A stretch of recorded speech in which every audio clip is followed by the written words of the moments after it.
Assalamualaikum warahmatullahi wabarakatuh. Jumpa lagi teman-teman dengan saya Robin Fahmi. Hari ini kita akan membahas soal buku, tapi tentunya kita akan membahas buku yang sedikit berbeda. Kali ini kita akan membahas tentang sosok yang sempat terkenal, bahkan namanya dulu jadi buah bibir ketika pemilu tahun 2019. Ya, siapa dia? Yaitu Sandiaga Uno. Nah, hari ini kita akan membahas tentang sosok Sandiaga Uno dari bukunya tulisan Nur Islafatun. Kita tidak akan menghadirkan Sandiaga Uno ke sini, jadi saya cuman sekedar membaca bukunya, bagaimana pemikirannya, sosoknya, terus bisnisnya. Kita tahu semuanya bahwa Sandiaga Uno termasuk orang terkaya di Indonesia. Bahkan di Asian Global tahun 2007 Sandiaga Uno ini masuk nominasi pemuda yang terkaya di Indonesia di urutan nomor 122 dengan total kekayaan 80 juta US dollar. Bahkan setelah itu Forbes, majalah ternama di Amerika, juga mencantumkan nama Sandiaga Uno. Dia masuk orang terkaya 26 dengan kekayaan, kalau tidak salah, 244 juta US dollar. Lah, lantas bagaimana kiprah Sandiaga Uno? Apakah dia memang kaya sejak lahir atau dia kaya dari jerih payah sendiri? Teman-teman, kita selalu memandang bahwa orang yang kaya itu dia pasti karena mendapatkan privilege dari orang tuanya. Kita selalu seringkali menilai seorang seperti itu. Misalkan si A, dia kaya, oh iya wajar dia kaya. Dia kan orang tuanya pengusaha, oh iya wajar kalau dia kaya. Dia kan orang tuanya pejabat. Jadi hal semacam itu mudah kita memberikan penilaian kepada seseorang. Tapi kalau kita lihat Sandiaga Uno ini sebetulnya latar belakang keluarganya itu bukan pengusaha, tapi dia ibunya itu seorang pengajar atau guru. Demikian juga dengan ibunya, namanya Rahmini Rahman atau biasa dikenal dengan Min R. Uno, dan ayahnya namanya Rasif Halif Uno. Sama-sama bergerak di bidang pendidikan. Lantas kenapa kok bisa Sandiaga Uno berbeda dengan keluarganya atau dengan orang tuanya? Rata-rata kan memang begini, ketika orang tuanya guru, ya anaknya tidak jauh berbeda lah, nanti bakalan jadi pengajar. Sama halnya saya dengan saya. Dulu ketika orang saya, almarhum Abah itu, dia dulunya seorang guru SD, terus kemudian mengajar ngaji. Jadi ketika saya kuliah, dia tanya, kamu pengen ngambil jurusan apa? Saya bilang dulu waktu itu saya ingin ngambil jurusan psikologi. Jangan, katanya, ngambil pendidikan saja. Jadi dia pengennya menyiapkan penerusnya di bidang pendidikan. Ada pepatah mengatakan buah itu tidak jauh dari pohonnya, mungkin itu. Tapi Sandiaga Uno berbeda. Dia berbeda dari saudara-saudaranya yang bergerak di bidang pendidikan. Justru dia di bidang usaha atau bisnis. Namun katanya Sandiaga Uno, justru dia bisa sukses sekarang ini menjadi bisnismen itu berkat kecelakaan. Jadi Sandiaga Uno ini sempat menjadi karyawan di Bank Sumi kalau tidak salah, di Singapura setelah lulus S1. Lantas kemudian dia setahun kemudian setelah kerja jadi karyawan, setelah 1 tahun disekolahkan lagi oleh Bank Sumi di Amerika, di apa ini ya? Di Wichita State University. Setelah ini sebelumnya kuliah di Wichita State University, lulus tahun 90, kemudian kerja di Bank Suma. Tapi di Bank Suma ini baru 1 tahun, dia diberangkatkan, dikasih beasiswa oleh Bank Suma ke salah satu kampus di The George Washington University dan lulus tahun 93. Jadi waktu itu dunia sedang mengalami krisis, sehingga Bank Suma juga hampir kolaps, sehingga memaksa Sandiaga Uno kembali atau membantu banknya karena mungkin dianggapnya telah berjasa lah memberikan beasiswa. Tapi hingga kolaps dan tutup, akhirnya Sandiaga Uno berhenti dan bekerja lagi sebagai di salah satu perusahaan investasi, yaitu Sea Power Asia Investment Limited. Lah dari sini kemudian collab lagi, setelah collab memaksa Sandiaga Uno terus pulang ke Indonesia. Nah dari sanalah Sandiaga Uno memulai atau terpaksa dirinya membuka bisnis. Usaha pertama yaitu bisnis pertamanya ya Rekapital. Perusahaan pertamanya itu Rekapital. Jadi Sandiaga Uno ini sebetulnya dia sudah mengkonsep perusahaan ini 1 tahun sebelumnya, ketika Sandiaga Uno masih di Singapura. Tapi ketika dirinya terpaksa pulang ke Indonesia karena krisis, maka dia ya menjalankan apa yang di konsepnya awal, yaitu buat perusahaan di bidang keuangan. Jadi Rekapital ini dia bergerak di bidang penasehat keuangan perusahaan, merestrukturisasi, terus kemudian dan lain-lainnya. Saya tidak tahu istilahnya kalau di bidang ekonomi. Dari sana Sandiaga Uno awal merintis usahanya, dia yang sebelumnya kerja di perusahaan enak dengan bayaran yang tinggi, 8.000 US dollar tiap bulan, bisa mencukupi kebutuhannya. Tapi ketika pulang ke Indonesia, dia harus beli susu saja dia kebingungan gitu.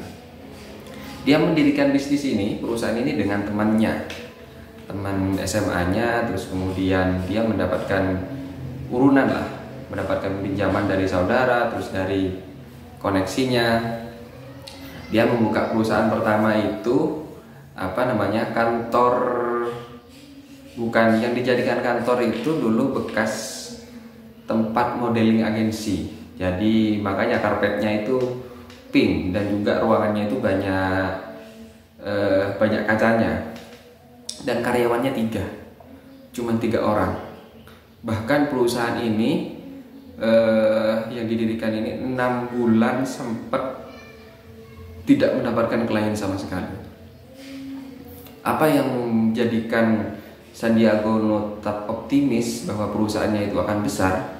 Jadi ketika karena perusahaannya kecil ya, jadi kalau kemudian bertemu dengan klien, khawatir kliennya ini beranggapan, oh kantornya seperti ini, kok mau ngasih nasihat. Jadi selalu nemui kliennya di luar, di restoran, terus kemudian di kafe ya. Lah Sandiaga Uno karena tidak punya uang, tapi di tasnya itu selalu terselip uang menggunakan amplop. Ternyata itu dikasih oleh ibunya. Jadi ibunya itu tahu kalau Sandiaga Uno waktu itu tidak punya uang untuk menemui kliennya. Lah itu yang juga dijadikan pemicu semangat bagi Sandiaga Uno bahwa dia harus optimis. Dia harus optimis untuk menjadi sukses. Lah dari sana setelah 6 bulan dia pertama kali kemudian mendapatkan klien atau perusahaan yang minta jasanya. Tapi perusahaan ini tidak bisa membayar dengan uang. Jadi bisanya hanya membayar dengan saham dan mobil bekas tua. Tapi Sandiaga menerimanya. Lah dari sana perusahaannya semakin baik, terus kemudian membesar, sahamnya juga semakin besar. Sementara mobil tuanya itu dijual lagi untuk membayar 3 karyawannya yang sudah sekian bulan tidak dibayar. Lah dari sana ternyata cara menerima bayaran dengan saham itu adalah peluang. Jadi Sandiaga Uno itu membacanya itu sebagai peluang. Jadi semakin besar, walaupun pada saat itu saham itu masih bukan hal yang umum di Indonesia, masih jarang sekali. Jadi Sandiaga Uno bisa membacanya dengan itu. Jadi dia kerap kali menerima bayaran berupa saham dari perusahaan yang dibantunya. Maka dari itu sekian perusahaan itu semakin banyak sahamnya pun juga semakin melejit, dan kekayaannya pun juga ya semakin lama semakin meningkat. Makanya Sandiaga Uno itu ya masuk nominasi orang termuda yang kaya raya, bahkan di usianya baru 39 tahun. Barangkali kalau kita atau ya tetangga-tetangga kita lah di usia segitu mau buka usaha karena sudah memandang sebentar lagi mau pensiun, ya kan. Jadi sangat khawatir sekali mau buka usaha itu yang diperhitungkan sangat matang, padahal belum menjalankan. Yang ada di kepala itu sudah bangkrut. Ya itulah kita, tidak mau mengambil resiko. Padahal menurut Sandi ini ada 4 pilar yang seharusnya dimiliki oleh seorang entrepreneur. Yang pertama yaitu dia harus bisa membaca peluang. Itu yang pertama. Ketika bisa membaca peluang, dia harus bisa mengambil resiko. Ketika sudah bisa membaca peluang tapi tidak bisa mengambil risiko dengan bertindak, makanya menjadi percuma. Setelah itu bagaimana berinovasi? Inovasi itu penting. Jadi itulah perbedaan antara businessman dengan pengajar. Kalau pengajar, dia hanya mengajarkan apa yang dia baca dari orang-orang pebisnis. Tapi kalau bisnis, dia harus bisa menciptakan hal-hal yang baru, inovasi. Terus yang keempat apa? Harus cakap berbicara. Dia harus bisa berkomunikasi dengan siapapun, dengan bahasan apapun. Jadi harus nyambung. Ya ibarat malaikat lah, Sandiaga Uno mengibaratkan seperti itu. Kalau soal komunikasi ini, saya pernah baca novelnya siapa yang pemilik Transkop, Khairul Tanjung. Dia pengen ketemu dengan seorang jenderal, pengen nyambung komunikasi dengan jenderal, dia sampai baca buku-buku alutsista tentang teori perang dan lain sebagainya. Makanya kemudian setelah dia bertemu dengan jenderal ini ya nyambung enak, dan jenderalnya merasa dia cocok jadi teman. Makanya teman-teman ini 4 pilar ini bisa dijadikan pedoman lah, misalkan pengen buka usaha dan sebagainya. Dan itu masih banyak lagi indikatornya, ya harus konsisten, terus pantang menyerah, selalu optimis. Ya seperti itulah. Sandiaga Uno ini termasuk orang yang sederhana, yang mungkin berkaca pada orang tuanya. Jadi orang tuanya itu orang yang selalu puasa Daud. Ya saya sebagai orang yang agak sedikit religi lah. Jadi saya sangat percaya. Saya pernah melihat seorang ibu yang diundang di Hitam Putih, kalau di acaranya siapa namanya, Deddy Kombuser waktu itu. Dia punya anak kalau tidak salah 6 orang dan semuanya sukses. Ketika ditanya oleh Deddy apa rahasianya, ya rahasianya saya selalu puasa. Dia bilang ayam saja untuk menetaskan telurnya dia berpuasa sekian hari. Itu mungkin yang dijadikan contoh oleh ibu itu. Dan ini termasuk orang tuanya Sandiaga Uno. Dia puasa Daud. Puasa Daud itu sekarang puasa besok enggak. Terus seperti itu. Dan dijalani itu sudah bertahun-tahun. Mungkin itu yang menjadikan Sandiaga Uno sukses lah. Dan termasuk Sandiaga Uno juga termasuk orang yang religi. Dia orang yang terbiasa sholat duha. Jadi ya memang kebiasaannya itu ya terus sederhana, terus bekerja keras. Ya inilah mental orang kaya ya. Karena seperti ya tidak seperti kita punya uang dikit, pengen ini, pengen itu, pengen berubah mobil, pengen beli rumah, tidak berusaha untuk bagaimana ya investasi jangka panjang dan sebagainya. Dan siapa yang beruntung? Perempuan mana yang beruntung yang berhasil memikat hati seorang Sandiaga Uno? Namanya Aisyah Nur Asiyah. Nah ternyata ya ini pacarnya ketika SMA kalau tidak salah.